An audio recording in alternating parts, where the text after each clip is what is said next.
जय संविधान, जय भीम, महात्मा गांधी की जय, कोर्ट से मुर्दाबाद। रिपब्लिक इंडिया में आज मैं इस बात की चर्चा करने वाला हूं कि पिछले 10 दिन से आपने गोदी मीडिया में मुख्य रूप से बारंबार आपने एक खबर सुनी होगी कि पश्चिम बंगाल के अंदर एक डॉक्टर के साथ किस प्रकार का दुराचार हुआ और दुर्व्यवहार हुआ। पूरे देश ने उसकी भर्त्सना की और पूरे देश ने ममता दीदी से ये कहा कि जो दोषी हैं इन पे कठोरतम कार्रवाई की जाए। जो दोषी था वो पकड़ा गया। जो पुराने प्रिंसिपल थे उस कॉलेज के, आरजी मेडिकल कॉलेज के, उनका भी टेस्ट हुआ, नार्को टेस्ट हुआ। पता चलाया गया कि उनके जो ये सारा कुचक्र हुआ है और जो बेईमानी हुई है और धांधली हुई है उसके पीछे उनका कितना बड़ा रोल है। और जांच जो है वो सीबीआई को सौंप दी गई। हम लोगों को बताया गया कि सीबीआई जो है इसमें बड़ी बड़ी परतें निकालेगा और इसमें सरकारी तंत्र का किस प्रकार से दुरुपयोग हुआ है उसके बारे में बताएगा। काफी दिन बीत गए हैं, अभी तक हमको उस घटना के बारे में कोई ये नहीं पता चला कि वो कैसा कुचक्र था या एक दुष्ट गुंडे ने एक निरीह डॉक्टर महिला के साथ बलात्कार किया और उसकी हत्या की। और उसी प्रकार का कांड हुआ जैसे दिल्ली के अंदर निर्भया का कांड हुआ था, जैसे बदलापुर के अंदर, महाराष्ट्र के अंदर छोटी छोटी बच्चियों के साथ कांड हुआ था, जैसे पालघर के अंदर अभी रिसेंटली कांड हुआ, जैसे जयपुर के अंदर छोटी छोटी बच्चियों के साथ कांड हुआ, और जिस प्रकार से बिहार के अंदर कांड हुआ। जो क्राइम बोर्ड के डेटा है वो कहता है कि उत्तर प्रदेश हिंदुस्तान का महिलाओं के साथ हुए अत्याचार में सर्वप्रथम नंबर 1 है। और अगर माननीय मोदी जी को, किसी प्रदेश के मुख्यमंत्री को स्वर्ण पदक देना चाहिए महिलाओं पे हो रहे अत्याचार पर, तो योगी आदित्यनाथ जी को देना चाहिए। और ये अफसोस की बात है हम जैसे सनातनियों के लिए, अयोध्या भी उत्तर प्रदेश में है, मथुरा भी उत्तर प्रदेश में है और काशी भी उत्तर प्रदेश में। एक घटना, और ये हमेशा भारतीय जनता पार्टी जब इलेक्शन लड़ने जाती है उत्तर प्रदेश के अंदर हमेशा कहती है कि अखिलेश यादव के समय में कानून व्यवस्था बहुत ज्यादा खराब थी और भारतीय जनता पार्टी के समय में बाकी कुछ हुआ हो ना हुआ हो, नौकरी मिली हो ना मिली हो, सारी फसलें साण चर के चले जाएं, हो सकता है ऐसा हुआ हो सकता है जो सड़कें बने वो धंस जाती हों, जो एक्सप्रेस हाईवे बने वो टूट जाते हों और उनके अंदर ट्रक घुस जाती हो सकता है कि जो राम मंदिर के अंदर मंदिर का निर्माण हुआ है उसकी छत चूने लगी हो। लेकिन बीजेपी के समर्थक ये कहते हैं कि योगी आदित्यनाथ जी के जमाने में कानून व्यवस्था बड़ी इंप्रूव हुई। और क्योंकि ये वर्ड ऑफ माउथ की चीज होती है, गांव गांव इसको बार बार दोहराया जाता है, तो जनता को भी ये लगने लगता है कि हो सकता है कि उत्तर प्रदेश के अंदर कानून व्यवस्था सही में ठीक हो गई हो। और जब बुलडोजर की बात लगती है उनको लगता है गरीबों की झोपड़ियां तोड़ी जा रही हैं, बड़ी बड़ी सड़कें बनाई जा रही हैं,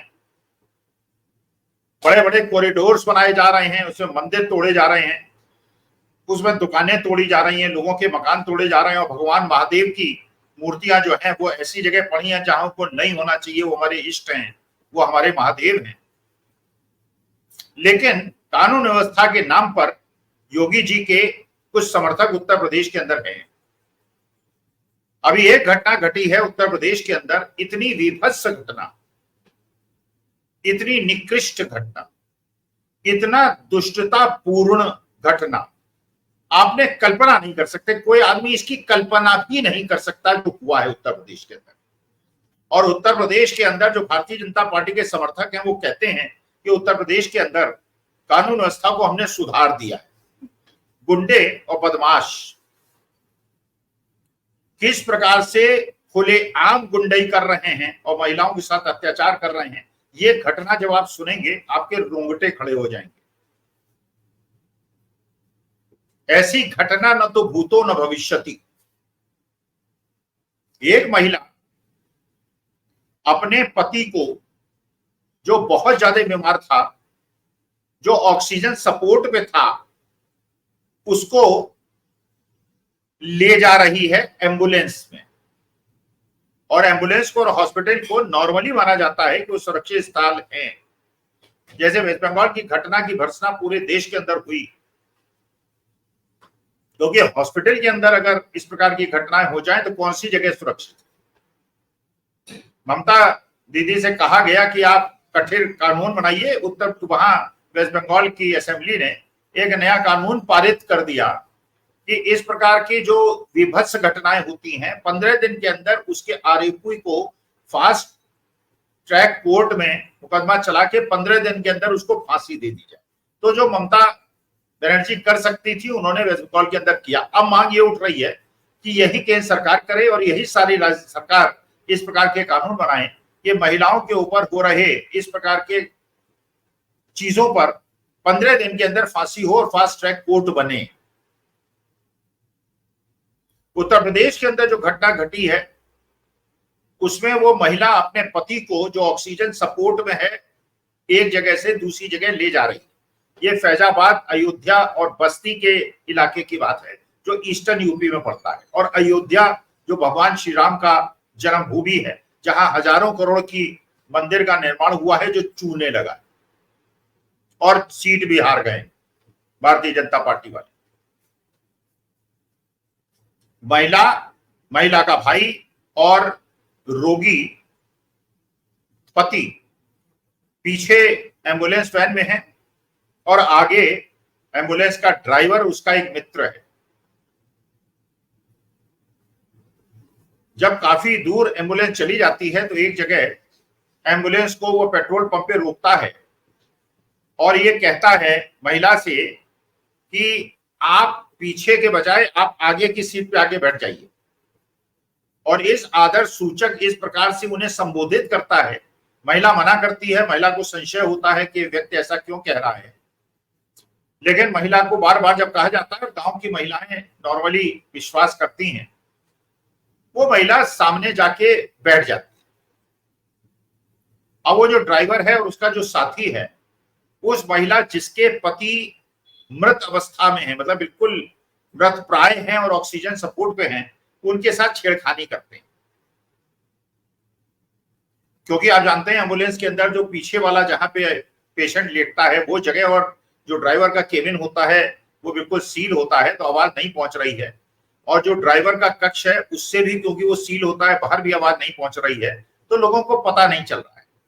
लेकिन जो पीछे का स्थान है जहां पे वो पति ऑक्सीजन लगाए लेटा है, उसका पत्नी का भाई को कुछ महसूस होता है कि उसकी बहन के साथ कुछ दुराचार हो रहा है। वो हल्ला मचाता है, चीखना शुरू कर देता है। महिला भी चीखना शुरू कर देती है, हल्ला मचाना शुरू कर देती है। और उसके बाद ये एम्बुलेंस के ड्राइवर और उसके मित्र एक जगह एम्बुलेंस को रोकते हैं और उस महिला से व्यभिचार करने का प्रयास करते हैं। मतलब अभी भी उनकी गुंडई और उनका दुस्साहस खत्म नहीं हुआ है, क्योंकि महिला उसका संघर्ष कर रही है, कोशिश कर रही है कि वो ऐसा न कर पाए। और उसके बाद गुस्से में आकर वो एम्बुलेंस का ड्राइवर और उसका मित्र पीछे आकर जो पति ऑक्सीजन पे डिपेंडेंट डेटा हुआ है उसकी ऑक्सीजन को निकाल के फेंक देते।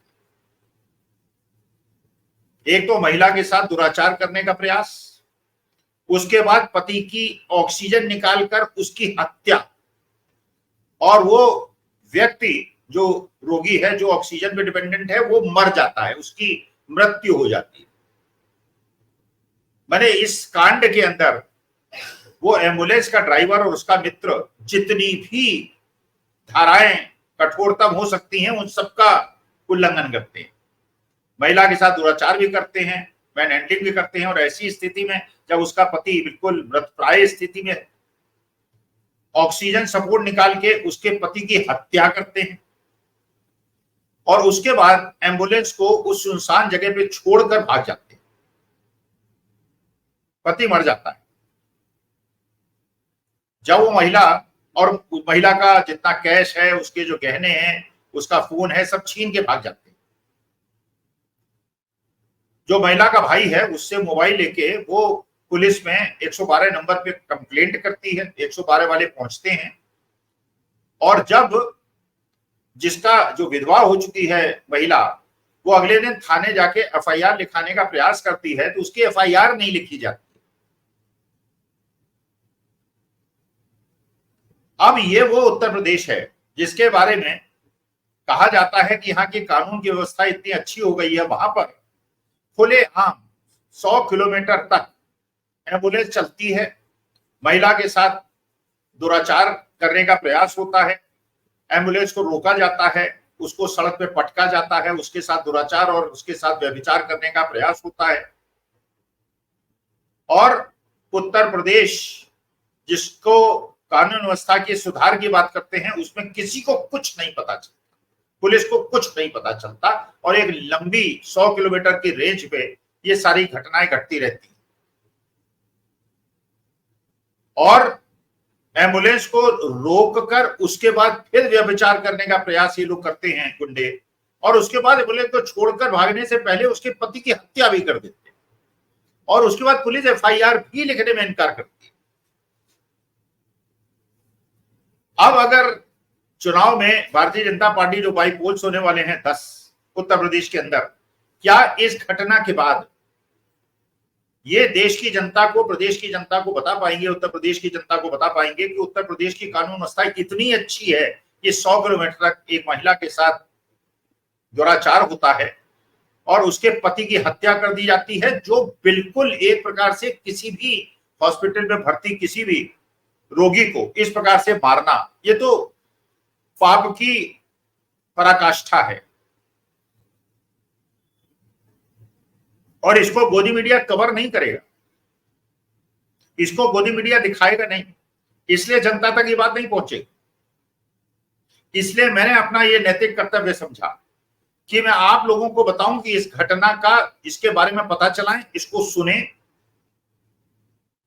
और विश्लेषण विवेचना करें कि उत्तर प्रदेश के अंदर कानून व्यवस्था कितनी ज्यादा खराब हो चुकी है। एनसीआरबी के डेटा को देखें, उत्तर प्रदेश नंबर 1 स्टेट है महिलाओं के साथ अत्याचार करने में। लेकिन बात करेंगे वेस्ट बंगाल की, बात करेंगे महाराष्ट्र की नहीं करेंगे, राजस्थान की नहीं करेंगे, उत्तर प्रदेश की नहीं करेंगे, बिहार की नहीं करेंगे, क्योंकि यहाँ इन्हीं की सरकार और गोदी मीडिया उसको प्रचारित प्रसारित करने में इनका पूरा सहयोग करेगा। लेकिन अगर इस घटना का पूरा डिटेल्स पता चलाएंगे, और मुझे आशा है कि गोदी मीडिया तो नहीं बताएगा, लेकिन यूट्यूब चैनल इसके बारे में पूरा डिटेल्ड जनता तक बात पहुंचाएंगे, जिससे जनता तक बात पहुंचे कि उत्तर प्रदेश के अंदर केवल बुलडोजर के माध्यम से गरीबों और निर्बलों के मकानों को, दुकानों को तोड़कर उनकी जीविका को नष्ट करने के अलावा किसी बड़े आदमी की कोठियां नहीं टूटती। उन लोगों की कोठियां नहीं टूटती जिन्होंने बिल्कुल करोड़ों अरबों रुपए की, जैसे बताया गया लखनऊ के अंदर जो भारतीय जनता पार्टी के सांसद महोदय संजय सेठ साहब हैं, उनकी एक बहुत बड़ी अट्टालिका, बहुत बड़ी बिल्डिंग बनी हुई है जो गैर कानूनी है, लेकिन वो अगर टूटेगी तब तो शायद उत्तर प्रदेश में लोग ये कह पाएंगे कानून व्यवस्था सबके लिए बराबर है, वरना गरीबों की झोपड़ी तोड़ देंगे, रिवर फ्रंट बनाने के लिए 4-4 हजार फ्लैट्स तोड़ देंगे, मकान तोड़ देंगे जो 40-40, 50-50 साल से रह रहे हैं, और बड़े बड़े पूंजीपतियों की अरबों की संपत्ति जो अवैध सरकारी जमीन पे खड़ी है उस पर कोई कार्रवाई नहीं होगी। तो ये मेरा निवेदन है बाकी यूट्यूबर से भी और श्रोताओं से भी, इस घटना की डिटेल्ड एनालिसिस करें, गोदी मीडिया नहीं दिखाएगा आपको, और उसके बाद निर्णय लें कि उत्तर प्रदेश की कानून व्यवस्था भारतवर्ष में सबसे निकृष्ट, सबसे खराब हो गई है, और इसके बाद आप जो निर्णय लेना चाहें लें। नमस्कार, धन्यवाद, प्रणाम।